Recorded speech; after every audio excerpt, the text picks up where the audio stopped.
Welcome to Hope in the Waiting Room. I'm Crystal, And I'm Allie. and today we will be talking about how to advocate yourself in prenatal, hospital, postnatal, and everything in between. We would also like to apologize for not posting the last 2 weeks. Life has just gotten ahead of us. We're still working on a set schedule, times, and everything. Before we get into everything today, I do want to preface this again by saying Crystal and I are not medical professionals. We are not doctors. We are just here to share our stories and our experiences, and we are not here to give you medical advice. We're going to start with our prenatal care. Prenatal care some of these things can even go through in your labor and delivery and your postpartum. So these are all good things just to know in general, a good baseline. So we'll begin with the most basic, more testing. If you feel like something is wrong or you feel like they're not testing enough, you are 100% allowed to advocate for more testing.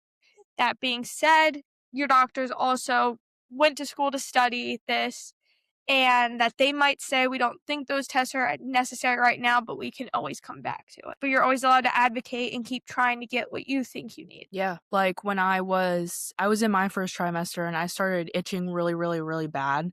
So I was worried about cholestasis. So I had said to my doctor, I'm like, hey, can I get a blood test done for cholestasis just because I've been having this issue? And they set me up with an appointment immediately. Yeah. So it's always about personal research as well. And even then, if you feel like after you give birth or when you're in labor, if something doesn't feel right, you can always also urge for more testing, especially postpartum. Yes, 100%. Another thing too is you are allowed to change your care team. You're allowed to advocate for yourself to change your care team if you feel that they're either having an attitude with you, they're kind of suppressing your feelings or your symptoms, which is a really big one because a lot of people like to say it's just pregnancy. Even Yeah. doctors will say it's just pregnancy, but it's not always just pregnancy, and it is always better to catch something early so that it can be treated early and not progress into something significantly worse. So if your doctor's not listening to you about something specific, again, you can get third opinions, fourth opinions, you can change your care team, you can talk to your scheduling team, and whoever schedules you, you can say, hey, I don't want to see this doctor anymore because they're not treating me right, and that's okay. You're allowed to do that. Yeah, and even then, also, you are 100% allowed to do what's called shopping for providers. You're allowed to do your research. You're allowed to do everything and ask for things about them. You're allowed to do that. You're allowed to find who's right for you. If you don't want this or that, if you have a preference on who you see, on who you see, you're allowed to do that as well. And as well as your doctors, your midwives, anyone in your care team is allowed to explain the tests that you're getting done. They're allowed to explain what they're looking for.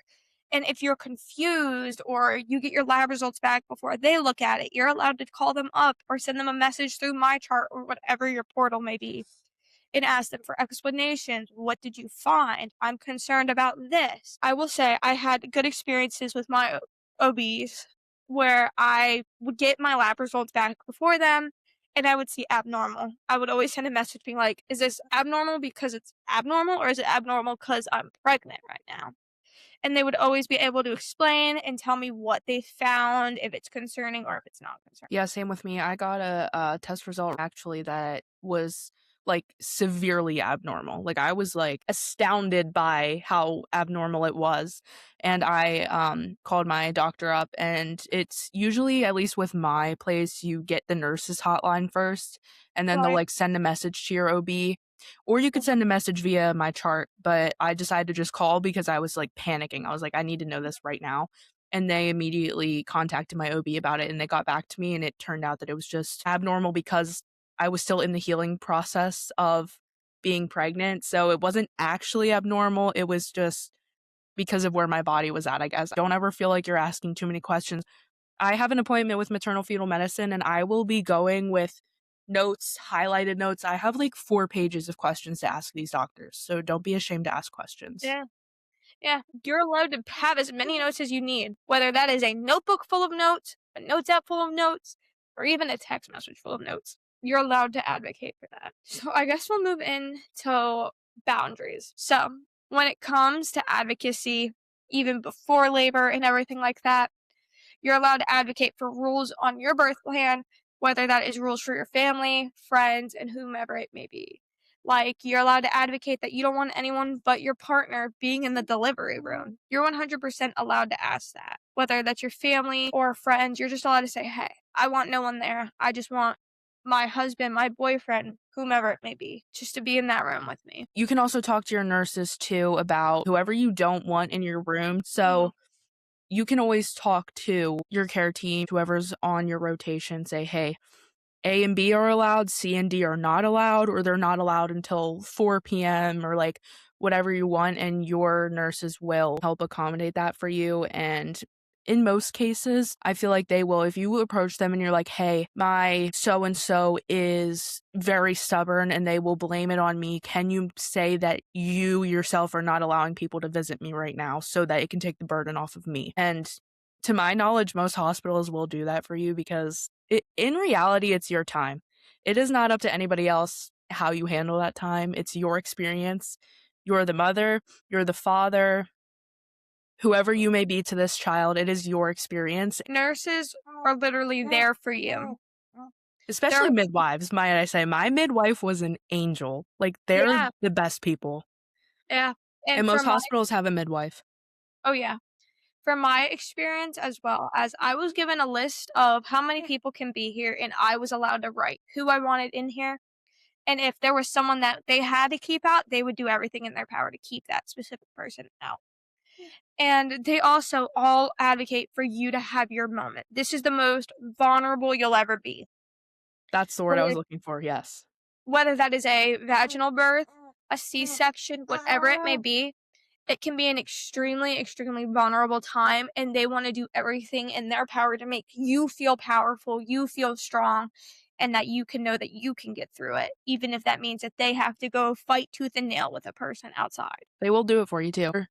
And if not, you have the right to find somebody who will do that for you. Be like, okay, bring another nurse in, let me talk to her. Or if it's like the morning, because hospitals are always different, but my hospital visiting hours were 24 hours of the day.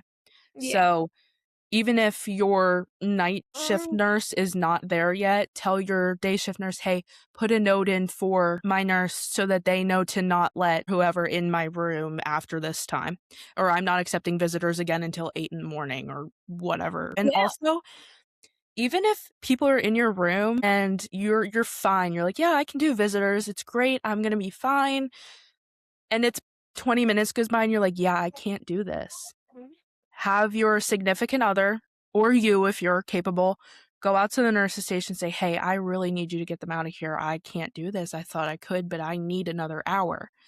And that is okay. You're allowed to do that too. 100%. And since we're already pushing ourselves into this hospital room, we'll go into advocating for yourself while you're in labor. So you're allowed to advocate for yourself through your birth plan to an extent.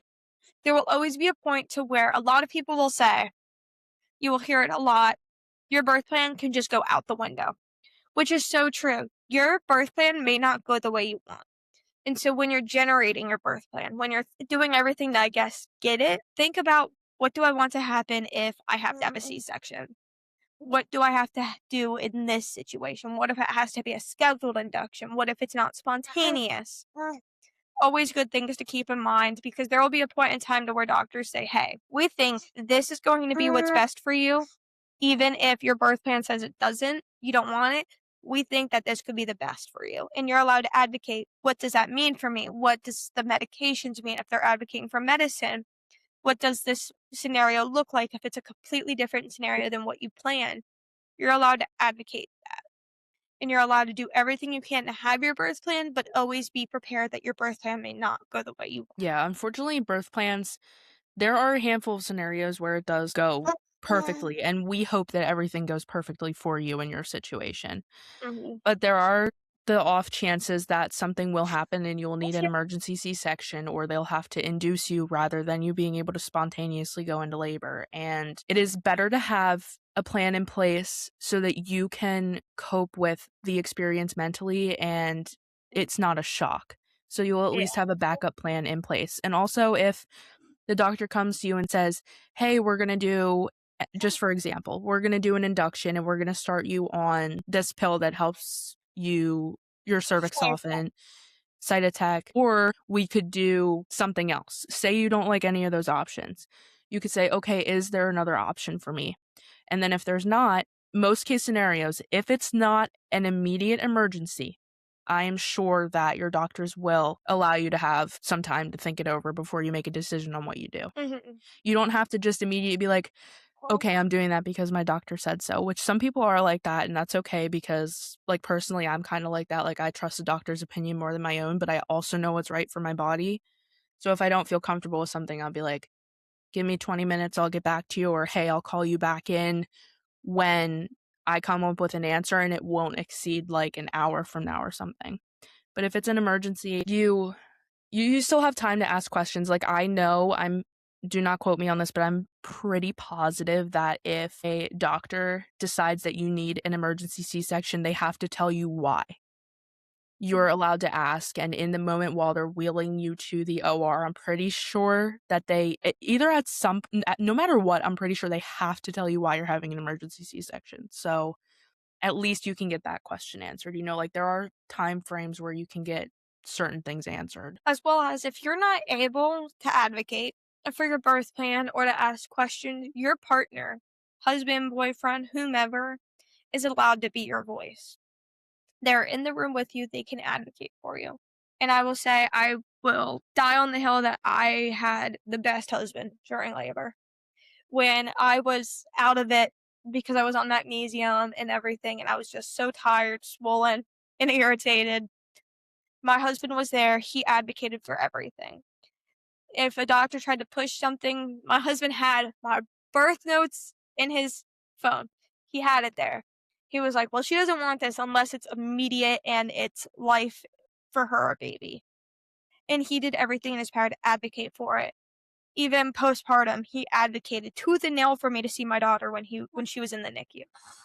And that is a big deal. That is what your partner should know, even if that means when you're getting induced, going through being in the hospital, you're allowed to be like, hey, I need you to promise me you'll advocate for me. You'll do everything in your power to make sure I get the birth that I want. And to tack on to that too, every hospital is different, every rule that they have is different, but something you could do, an option is you could yourself write, like, my hospital gave me a birth plan paper Mhm. and I like stapled to it, which mine kind of got thrown out the window. Like, I didn't even have to turn that paper in, but still, I didn't know that was going to happen.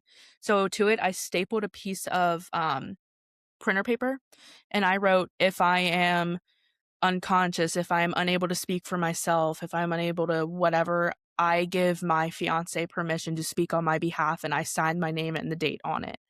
I Mhm. don't know how far that would get you. It's just in my head, I was like, it's my signature on a piece of paper. I'm giving him the right because I'm also not married. We're not married yet. So it's a little different. Like, he doesn't have the immediate, like, marital, like, I'm pretty sure, like, when you're married, it's like immediate that your spouse will be the next person that they would talk Yeah, to.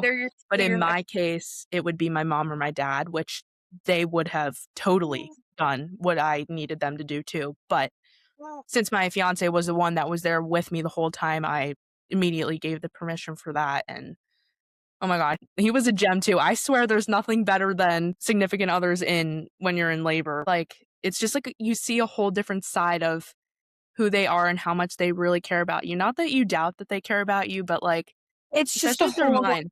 experience. 'Cause mine was so different than yours, like, Nick didn't have to, like, advocate for me like that, but it was more, like, in the aspect of after, he was the one who had a lot of questions, and he, like, advocated a lot for himself, which is good. Round of applause because dads, moms, you are allowed to know answers. Like, my fiance was in there, like, prowling my doctor. He was like, "A, B, C, D, E, F, G, tell me why now."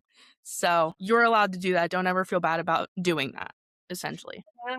I'm kinda going all over the place, but don't ever feel bad to advocate for yourself. That is the main Yeah. purpose of this. Yeah, and I will say it is a whole different experience to see someone that you love be there for you in your most vulnerable moment. Oh, yeah. I will say I feel like there's nothing more vulnerable than being in labor, Yeah. whether that is a positive, negative, whatever experience it may be. It's so weird to see them be there for you and advocate and be so strong in a time that feels so tough for you. Right. Especially because they're going through a lot mentally too. Like, do you really think they want to see the love of their life in so much pain and struggling and just, it's like I feel like there's no really good word to put to labor except for roller coaster. Oh It's a yeah, it is a roller coaster of events, emotions, medicines, experiences, and you yourself are vulnerable laying there because not only are you in labor, but you're half naked around a team of people you're meeting for the first time. I will always say labor is the best way to not have any more shame. I feel like after you give birth, there's no shame in anything. And it Yeah. is also a great way to meet a bunch of people. If you have social anxiety, guess what? We're gonna get over Not that. You're gonna anymore. meet everyone. You're gonna meet Here's for nurses, sure. midwives, dogs, everyone.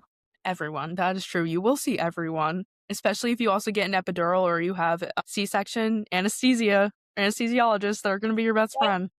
Yep, and truthfully, it's such a unique experience. I feel like birth is such a beautiful and powerful thing for a woman because it's such like you learn how strong you can really be in such a vulnerable moment. But now we're getting sidetracked. No, but that's okay because It's that's okay. a perfect part of what we want to show, that Yeah, fear and being unsure, being vulnerable, and traumatic situations and positive, good outcome, basically they can coexist, is what we're trying to say. Joy and yeah. fear can coexist at once. That's the best way to put it. There is allowed to be beauty in a negative time. Yes. I will say I will dig hard to find the most beautiful things about my birth experience. Girl, me too. And it's hard. I will say a not so beautiful thing is in my case, I was not allowed to eat. And that's where we're gonna move on to the next thing is you're allowed to ask for clarification about meals. I took the you can't eat as literally you cannot eat. And I thought that they were trying to starve me. No, I could have had Jello, ice pops, Starbucks, tea, Dunkin'. Could have had it all. It won't be until day 2 of my labor.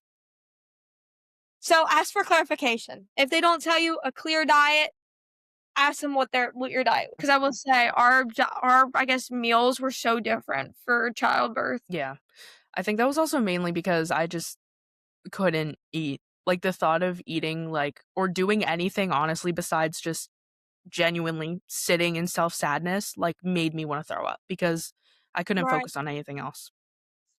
Since we really touched on it in prenatal care, we'll kind of keep it basic with the hospital aspect, but you're allowed to fire your doctors. You're allowed to have nurses taken off your rotation if you don't like the way they're treating you, if they're being rude to you, or they're like, it's actually my way or the highway, because a lot of nurses can act like that.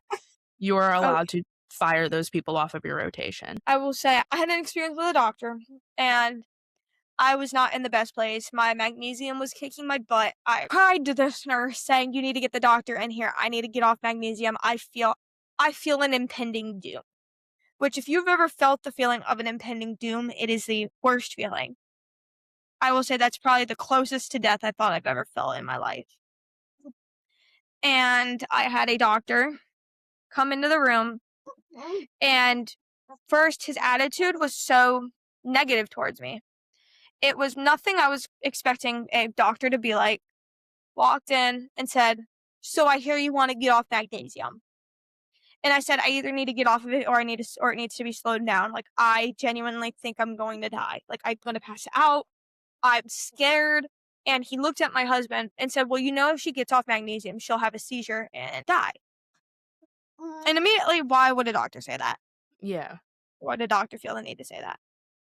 And at the time, he said, "Well, I have to be right back. I have to leave the room." He left the room, and that's when I started to say, "Hey, I'm going to pass out." And my nurse and my husband were doing everything in their power to keep me awake. And of course, the lab came. And in the mix of me passing out, a poor lab tech had to help keep me awake. And the doctor came back. He looked at my husband and said, "Well, what do you do for work?" Because my husband called his mom. His mom called a labor and delivery nurse that she knew. And my husband was getting all this information while trying to keep me awake to make sure that I could either have a low dose of magnesium or what they could do. Doctor came back, said, "Well, if you're in so much pain, we'll just give you a C-section." And my husband said, "No, no C-section." He said, "Well, what do you do for work?" My husband said, Why is that even a question that you'd be asking in this moment? Your patient told you she feels like she's going to possibly Die. like die. Like if you're feeling like that, or even if you're feeling like you're gonna pass out, that's you shouldn't. What do you do for work? What? At the time, I will say my husband was asking so many questions, and he was trying to get as much information as he could out of him and give as much information as he could to him. And he goes, "Well, what do you do for work?" My husband said, "I'm in the military." And he said, "Right." And my husband said, "What?" And the doctor left. Last thing I knew is my husband said, "Let him back in here." He was asking that to Colby because he was trying to say you're not a doctor. He was trying to Yep. make a point like you're not a doctor. That Mhm. is despicable.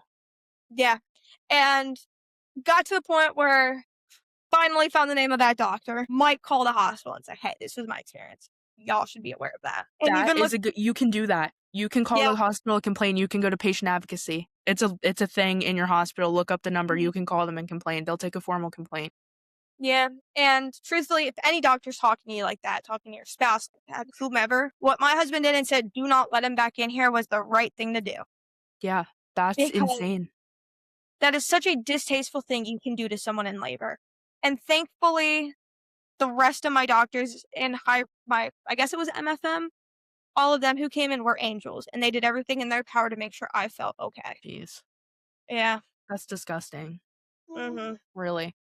Like, no, you think I don't know I'm a doctor? Like, what do you No. mean? Why would you? That's not even the point, though, is why would you even, if you're trying to sit there and get Mm, information for your wife and the well being of your wife and your unborn child, why on earth would you not do that? You should be my applauded for that, not what do you do for work? I will send you the picture. He literally bed's here. He sat in a chair right there. Did not come near me at all. The doctor? Yeah, he Yeah, sat that's there insane. across from me, which my husband was sitting in whenever. My husband was just trying to sit there and talk to me and help me get through things. That's insane. Especially because in a scenario like that, or even in a good scenario, like your husband or your significant other is the only person who you're comfortable with in that hospital at any given moment. You're allowed to fire your doctors, and you're allowed to, if you gave birth before, you're allowed to put on your birth plan that you do not want a specific person caring for you. Since we're Jeez. already about talking about doctors and things, Crystal, this is really kind of for you, but Mhm. how to advocate for getting updates on your child while they're in the NICU. Yeah, especially seeing them. So obviously, I will say in some situations, you may not be able to see your child immediately, which is something that I had to come to terms with, and it took me a bit to come to terms with. Because at the same time, they're trying to get your child to be okay. Days to see her. I had to wait 25 hours, which at the time and still does hurt. But there's times and places, and if you feel like you're in the right place, you're comfortable, you're stable, and everything like that, you're allowed to advocate to say, "Hey, I feel like I'm good. From what I've heard, my child is good in the NICU. Can I go see my child?" And advocating for updates as well, you're allowed to ask your nurses in either labor and delivery or postpartum that you want the NICU to call you with updates, or if they can go down and get updates. And I will say, I think I was very blessed with my daughter's night nurses and day nurses. Every time she made progress, they would call. Your daughter's finally off the CPAP machine. Your daughter's doing this and that. And even when I got to see her and I was in the room, I always try to say, "Hey, what are the next steps? Do we have a time where a tube will come out of her mouth?" Because she was at the time being fed through a little tube and everything like that. Is this a time where we can bring the car seat in for them to do the car seat test and everything like that? You're allowed to say, "Hey," and do everything in your power to get updates, or, "Hey, can we do this or that?" And the day that we finally got to bring our daughter home, I begged the doctor. I said, "When can we take her home?" And they were very iffy because it snowed. They weren't sure if doctors' offices were going to be open. And the doctor, God bless him, said, "You can take her home, but if you cannot get her to a doctor tomorrow, you need to bring her into the child's ER because we have to test her to make sure she's not developing a higher level of jaundice and all these other things." And I was so grateful for that. And I wish, and I've been considering it, going to the NICU one day and just saying thank you to everyone with the little chunk of monk that she is now. Yeah, she has come a long way. She really has. Oh, yeah, from 5 pounds to 18. And as well as I feel like this is something we could both go over is understanding how to fill out paperwork. I feel like yours and mine was so different. Like, I had to fill out all my paperwork before I even got admitted. So they Right. had to have all of my stuff already done, and like I said, half of mine was a birth plan, and it got thrown away anyway because I didn't really need one. So my doctor, it was really just like a lengthy appointment. Like, it was somewhere within 20 weeks, 20 to like 26, or maybe it was 26, I don't remember, but it was somewhere around there that they gave me this paperwork, and then she just explained to me how to fill it out. So I kind of like got it explained to me. Like, I didn't have to do it in the hospital. I know nothing about filling out a birth certificate or the social security card or anything like that. Well, in my experience, where I had to fill out the birth certificate and literally every single freaking colored paperwork known to man, after I gave birth, I got a call from registration saying, "Hey, we need all this paperwork by tomorrow morning." Mind you, if you've ever been on magnesium, you're on it for at least another 12 to 24 hours after you give birth. And so adding on the tiredness that you get from labor and everything like that, it's a lot. And I remember not even being sure if I was even spelling things right, if I even did my social security number right. Got to the point where I just gave the paperwork to my husband and I said, "You fill this out, you tell me what I need to sign, or you call my dad for certain information about me. I'm taking a nap." And I took a nap, and my husband did everything. And no one was really in the room with me to explain, here's how you fill out a birth certificate. Here's how you fill out all the paperwork for Social Security. Here's how you fill out XYZ element of P. Right. And it was a lot and overstimulating because I had so many things thrown at me when all I wanted was to see my child. And since we're on the topic of paperwork, I guess that can bring us into your 6-week postpartum check. At your 6-week postpartum check, we've briefly talked about this before, but they will give you a depression and anxiety screening. It is very important to answer honestly. I specifically talked about this in a previous episode. The doctors, whoever is going over your paperwork, is not out to get you or your baby. They want to help you. So do not be scared to answer questions correctly. I know it can still be scary, and you can hear someone say that, and then in the moment you see the questions and you're like, I absolutely cannot answer this. But Yeah. for the sake of your health, your child's health, your whoever, it is very important that you answer those correctly. And even if, gosh, I mean, even if you like really needed to, I'm sure, because usually they hand you the paper in the waiting room and then you hand it back to them and then you go see the doctor. But if you like need somebody there when you're answering those questions, I'm sure that you could even wait until you got in with your doctor to answer those questions on the paper. Yeah. And I will Because say that, sometimes all you really just need is moral support. yeah. And I will say, even at the same time, even at your child's first few appointments, you will be filling out that paperwork as well because everyone is there for you and to support you. Childbirth is an insanely hard thing to go through. You're going through a big hormone crash. You're going through having all these different emotions. And even after your 6-week appointment, if you feel like you just need someone, call them. They will be there. There is also a line out there, which is mothers talking to mothers. And there's also a line for medical professionals to speak to you about postpartum depression, postpartum anxiety, rage. If you are having any type of idolation, if you're Oh, feeling anything, you're allowed to reach out to them. There will always be people to help you there. And everyone will do everything in their power to say, hey, we will get you on track to take care of your child and for you and your child to have a perfect life. Because postpartum does not end at 6 weeks. And that is the no. biggest misconception is you are still postpartum even after 6 weeks. Yeah. This is 6 weeks postpartum appointment is really just to physically clear you, like to make sure your cervix is closed, you're not having any complications if you had stitches or some reason, or your cesarean incision is healing properly. Like, it is not like you're good, you're fine, go off in the world, you're great now. No. God, Yeah. I'm 2 months postpartum and I don't even feel right. Like, I still have things where I'm like, "Oh my god, like, I'm postpartum, I need to calm down." As well as if there's anything going on prior to 6 weeks, call your OB. Clotting, problems urinating, everything like that, you're allowed to call them. They will do everything to squeeze you in because postpartum, a lot Excuse can me. happen. Yeah.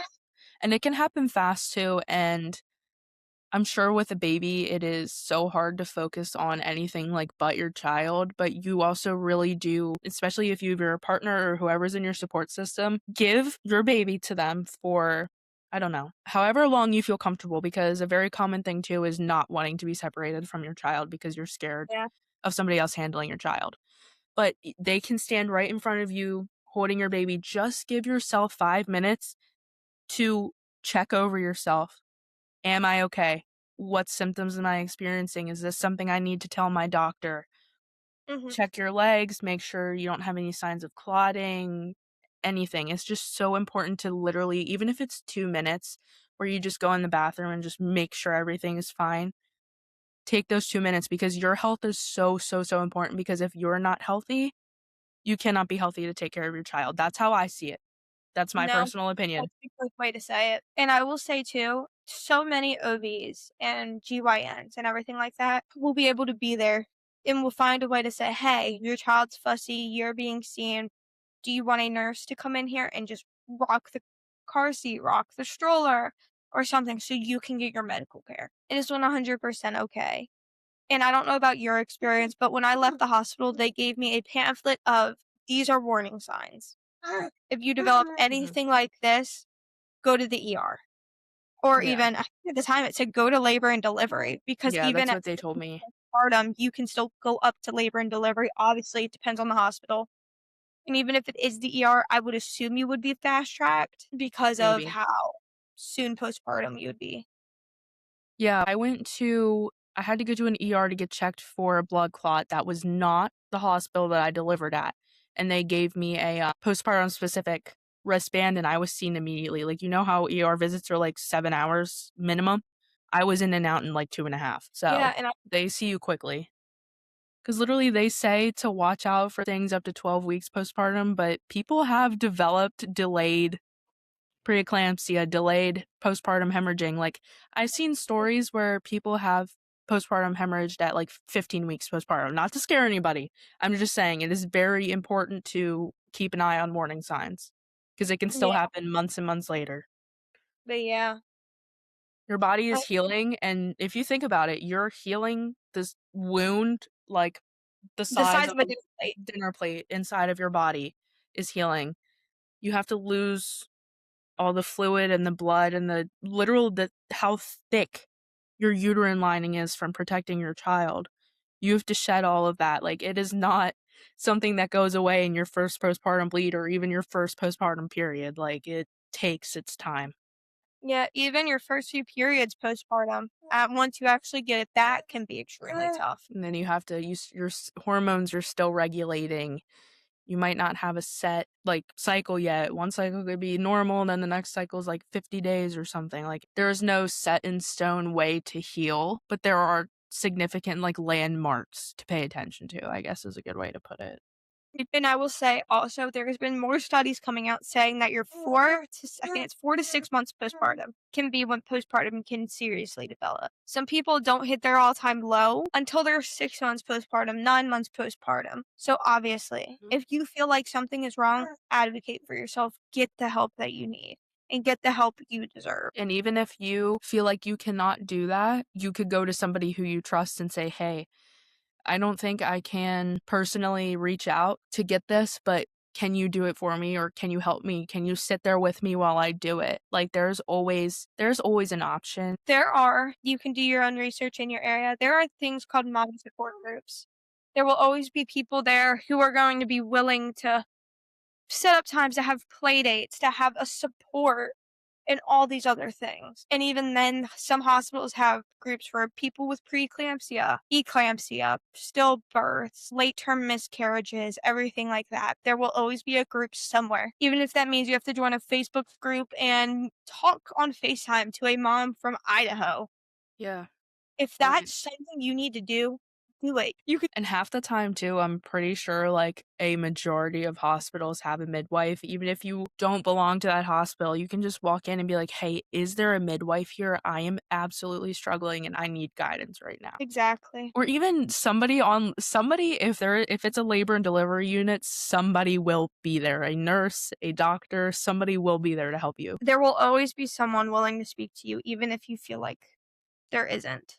I just feel like I say midwives a lot because I really feel like my nurses, obviously, I could say anything, I could talk to them, they were fantastic, but I feel like Mm, a midwife can be a little more not medical and like, "Hey, more of a this is friend. the real, this is how it is in Mhm. life, not in the hospital." Even then, if you do not have a midwife in your area, like your hospitals don't provide them, you can always go online and look for a doula, a birth doula, postpartum doula, whatever it may be. There, like I said before, someone will always be willing to speak to you. Yeah, there's plenty of options. There's hotlines 24/7. You can text, you can call. There's many things in place. Like if you literally just look up postpartum crisis line or pregnancy crisis line, prenatal crisis line, like thousands. There's so many things. Yeah.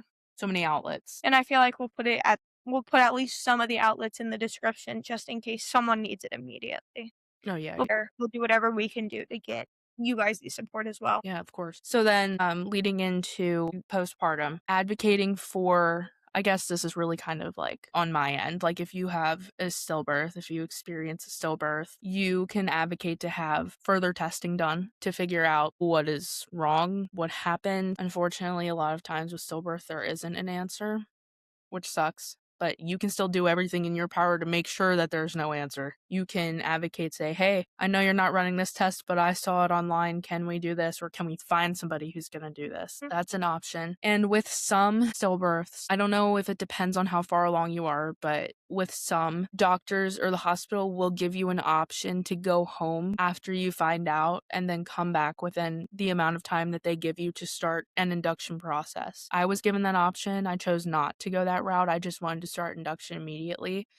But sometimes they will give you an option to go home and just sit with it, I guess, for a little bit, try to recoup to whatever extent you can because what you're going to be going through in the next however many hours is brutal. But I hope nobody would ever on this earth have to go through something like that again. But if that is the unfortunate situation you're in, there is this device at the hospital which you could ask about either if you chose induction immediately, if you went home and decided you could do your research on it. It's called a cuddle cot. So basically, it's this device. You can see if your hospital has it, or I'm pretty sure there's a way that they could maybe get one to your hospital. They could maybe lend one depending how close your in-network hospitals are. But it is mhm. this device that essentially it's like a blanket kind of. It like literally wraps your baby and it runs cold water through like a tubing system inside of this swaddle type of thing. It's like I'm trying to think of a good example of like a material that it's like those like flimsy ice packs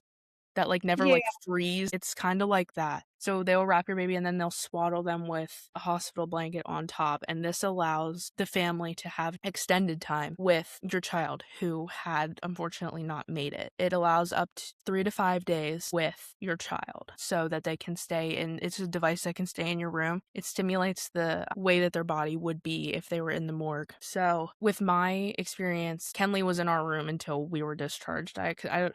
I literally blacked out. I couldn't even tell you how many days I was in the hospital. I don't remember. But I know she was with us until the very moment I was discharged. So it is a really great thing. I would look into it, see if your hospital has one. Sometimes they're donated, sometimes the hospital just owns one. If it was not for that, I don't know where I would have been because I can't even imagine not having that. I think that is something that every single labor and delivery unit anywhere should have because if it wasn't for that, Kenley probably would have had to have been taken from us within, like, the first 2 hours, and that I held her for 2 hours alone before I even let them put her on the cuddle cot, which is fine, like, if they have it, like, you can hold your child for longer because then it'll immediately, like, slow down the process as soon as they touch it, that's what it does, it slows down the inevitable process of the body breaking down, so, as soon as they're on it, it's fine. As unfortunate as it is, I'm glad that I know what this device is to share the word on it because I never in my life did I ever imagine something like this existed. I had no idea this was a thing. So it is definitely something to look into. It's a very great thing. Definitely ask. Like that is if I would have known what this was before my hospital like brought it in and told me what it was, I would have been like, "Hey, do you have one?" The only thing I wish was different was personally, I would have asked if I knew what it was just because it's very traumatizing to see. It's like this little blue machine. I hope to God I never see it again in my life, even though it gave me more time with my daughter. I'm very thankful, but also have a huge hatred towards seeing that. So the Yeah. only thing I wish I would have done was I would have asked my team to bring it in after Henley was born, but it was sitting there the whole time, which in hindsight, I didn't know what it was. And then when I found out what it was, I was like, I really wish that was not in the room with me the entire time because now it's just going to be like a An thing. engraved memory. But personally, I would do that because as good of a thing it was way, way, way more traumatic than I expected it to be, if that Right. makes sense. It's so hard to put into words because my mind can't even grasp what happened yet still. So, Sorry, I just Googled what it was. no, you're good. No, I was like I heard you speaking about it, and I was like, "Damn, I never actually took the time to Google it." Just, like, Googled it and wow. I'm not really good at like putting images on editing. We're still learning, guys, but I'll show you what it is. So this is the device. It cools through this tube into this like flimsy kind of device that will flush cold water through it to allow more time with your child, which is fantastic. And so the worst part about this to me was the fact of like the tube like sticks out from the swaddle because it has to be connected for it to work. For some reason, that was the worst part of it for me. I don't know how. Maybe it's just because I felt like I didn't really have like freedom, which you have enough freedom to hold your child. But again, it's like to an extent because they have to be hooked up to this machine. So this is Right. literally how it works. The cuddle cot will sit on this little like side of the bassinet that they have, and it just goes over and just swaddles around your baby like Mhm. that. It stayed right next to me and they could still bring her over to me. I was still able to hold her. I can't bel did it make okay, sounds weird to ask, did it make noise, the cuddle cot, or was it quiet? No, I don't think it made any noise. I don't Oh. remember ever hearing any noise. I would've, like I don't know why I would've assumed it would've made noise. Yeah, no, like, I really don't remember, but I'm pretty sure if it did, it was light enough that I did not clock it. I will say that is a really good resource, though, and all hospitals should have it. Yeah, Because God forbid it can happen in any situation. yeah. I've heard of some stories of hospitals that don't have one, and they've only gotten, like, maybe 2 hours with their baby. Like, I can't imagine Alright, that. and that can be for how traumatic that situation is, I feel like it can be 100% more traumatic. Yeah, you go through 11, 12, 13, whatever hours of labor, and then you give birth to a child that is no longer here, and then you only have 2 hours with them. It's not even a Right? fraction of the time that you were in labor. Let alone not even a penny Yeah. of what pregnancy was. Yeah. Literally. Like 9 months for 2 hours is like, I can't even imagine that. Right. So I guess we touched on everything we'd want to touch to. Yeah, it's just you can advocate for yourself at whatever point of pregnancy you're in. We just wanted to touch on specific areas during specific times in case you're like, "Well, how do I do this during this?" So hopefully And I we were able to help you out a little bit. until next time, keep holding on the hope because even in the waiting room, You're not alone. Bye, you are guys.